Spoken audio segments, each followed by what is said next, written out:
बाप बेटे की रुलाने वाली कहानी। आनंद एक कॉलेज में छात्र था। उसके एक डीलर के शोरूम में एक सुंदर स्पोर्ट्स कार देखी थी और वो लंबे समय से अपने लिए एक ऐसी ही कार चाहता था। आनंद जानता था कि उसके माता पिता इसे खरीदने के लिए सहमत थे, इसीलिए उन्होंने उनसे बताया कि उसे यह कार अपनी ग्रेजुएशन कंप्लीट होने पर गिफ्ट के रूप में दे। देखते ही देखते वो दिन भी आ गया और पिता ने जेम्स को अपने निजी कार्यालय में बुलाया। उन्होंने उनसे कहा कि मुझे तुम्हारे जैसे अच्छे बेटे पर बहुत गर्व है। उन्होंने उसे बताया कि वह उससे कितना प्यार करता है और उसे एक प्यारा रैपर से लिपटा हुआ उपहार दिया। आनंद उस छोटे से गिफ्ट के डब्बे में देखा निराशा महसूस करने लगा, लेकिन वह जानने के लिए उत्सुक था कि ऐसा क्या था उस बॉक्स में। इसीलिए उसने बॉक्स तुरंत खोला और उसमें एक लाल कपड़े से लिपटी भागवत गीत देखी। आप इतने अमीर हैं और आप मुझे केवल एक गीता दे रहे हैं। काफी गुस्से से अपने पिता पर वह चिल्लाया और अपनी नाराजगी और गुस्से के वश में आकर आंदोलन ना और देखा ना था तुरंत घर छोड़ दिया। काफी साल बीत गए। आनंद जब एक सफल व्यापारी बन गया था, वह अपने जीवन में खुश था।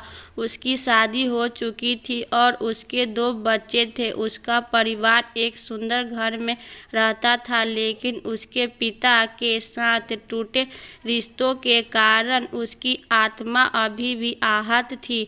आनंद अपने पिता का घर छोड़ने के बाद कभी उससे नहीं मिला था। आनंद को उस दिन के बाद अपने पिता को न मिलने का पछतावा हमेशा रहने वाला था, क्योंकि एक दिन उसे एक पत्र मिला जिसमें उसके पिता के निधन की खबर थी और साथ ही यह बताया गया था कि उन्होंने अपने जीवन भर की पूंजी वसीयतनामा के अनुसार जब आनंद के नाम कर गए थे।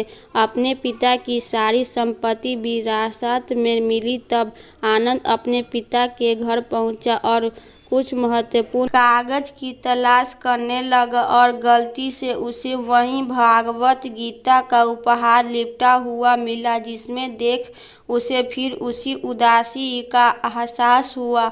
उस गीता को उसने अच्छे से देखा तो उस पर अपने पिता की हैंडराइटिंग में कुछ लिखा पाया। उस पर लिखा था, मैं खुद को बेच कर भी हर सपना पूरा करूंगा तेरा, बस तू सपने जरा बड़ा देखना। यह बोल रहा बाप नहीं, जिंदगी का सबसे पहला दोस्त तेरा। यह कविता पढ़ी रही थी कि अचानक उस गीता से एक चाबी गिरी, जिसमें ऊपर लगे टैग पर उसके ग्रेजुएट होने की तारीख के साथ कांग्रेचुलेशन और आई लव यू लिखा हुआ था। आनंद के सर के ऊपर से उसके पिता का साया तो पहले ही उठ चुका था और आज उसकी जिंदगी की सबसे बड़ी गलती के बारे में जानकर उसके पैरों के नीचे से जमीन भी खिसक गए। इस दिन आनंद की आंखों का रूले दोनों पहुंचाते के आंसू रोई।